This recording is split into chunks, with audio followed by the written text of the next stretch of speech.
시청자 여러분 안녕하십니까? 뉴스9의 신동욱입니다.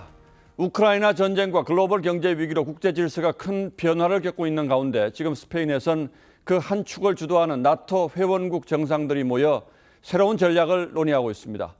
파트너국 자격으로 초청된 윤석열 대통령도 이제 한두 시간쯤 뒤면 한국 정상으로선 최초로 나토에서 연설을 하게 됩니다. 그리고 또 잠시 뒤면 한미일 정상회의가 열리는데 북한 도발에 대한 강력한 대응이 중요한 의제가 될 걸로 보입니다. 스페인 마드리드 현지의 취재기자 연결해 보겠습니다. 자, 김정우 기자, 이제 30분쯤 뒤면 한미일 정상회담이 열리는데 북핵 문제가 핵심 의제가 될 거라고요?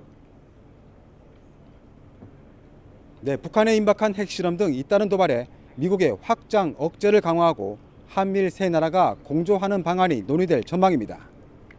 그 안보 협력은 북핵이 고도화될수록 점점 더 강화되는 것으로 귀결될 것이라고 저는 생각하고 있습니다. 이번 한미일 회담은 2017년 이후 4년 9개월 만인데 북한 핵 문제뿐 아니라 중국, 러시아의 현상 변경 시도에 대한 한미일의 공동 대응 기조가 나올지도 주목됩니다. 대통령실은 점증하는 안보 위협에 맞서 자유민주주의와 인권 등 기본 가치를 공유하는 한미일의 협력이 중요함을 공감하는 자리가 될 것이라고 했습니다. 예, 앞서 기시다 일본 총리와도 따로 만났다죠? 네, 어제 스페인 국왕 주최 만찬에서 일본 기시다 총리가 먼저 다가와 3, 4분간 대화를 했습니다. 윤 대통령은 한일 간 현안을 해결해 미래지향적으로 나아갈 생각이라고 했고, 기시다 총리는 윤 대통령이 한일 관계를 위해 노력해 주시는 것을 알고 있다고 화답했습니다.